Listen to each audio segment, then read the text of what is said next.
We're out here at 14 green. Now that it's starting to grow in a little bit more, and we can actually get up here and take a look at it, you might be able to see a little bit more of what's happened. First off, the green was 3,500 square feet. It's increased in size to 5,200 square feet. So a 1,700 square foot increase, which is nice. 3,500 is a pretty small green. It's still a smallish, medium to small green, but it's a heck of a lot better. And from an agronomic standpoint, really one of the biggest things that took place was we have more cuppable space, more spots for pens and hole locations, especially up in the back right, back left. They're not so hokey anymore. There still is quite a bit of slope to this green.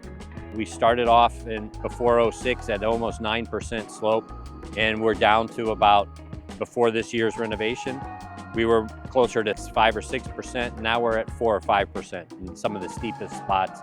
And so it still has some slope to it. A lot of that slope is on the left-hand side where that trap was.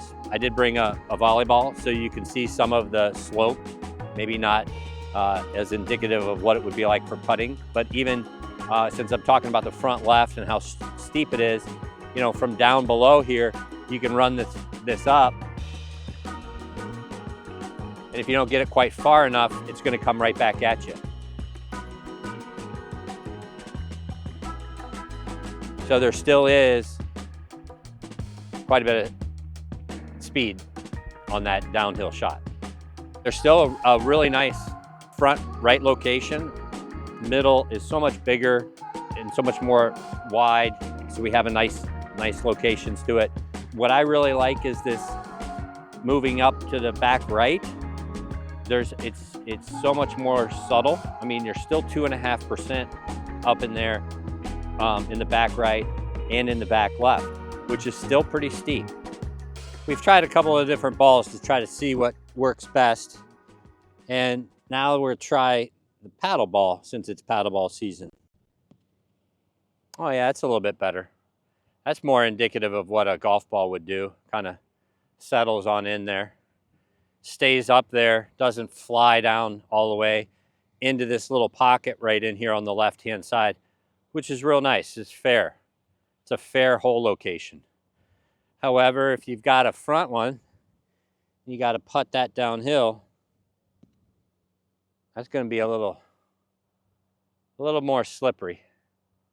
And it still has the same, almost the same break as the old green did, which when you putt it down there, it wants to feed right back to the middle. I think Tyler did a fantastic job of really replicating what was here, but making it better, making it bigger, making it more fair, but still keeping some of the breaks in there. One of the cool things about the redo here on 14 is the removal of this front left bunker, which is original to Donald Ross's plan. He never had that front left bunker in here.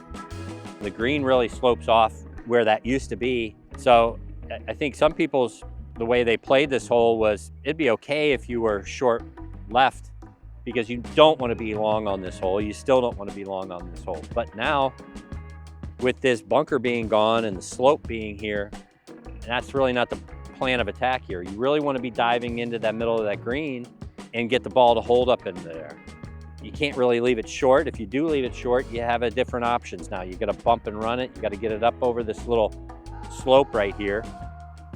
You go long, you're going to have a downhill putt, which is a knee knocker of a putt.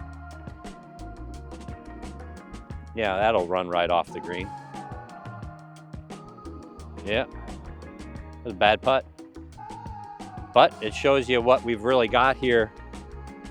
Real kind of a fun slope coming off the front, which there again is reminiscent of the old 14th green, but in a better version. Fix your ball mark.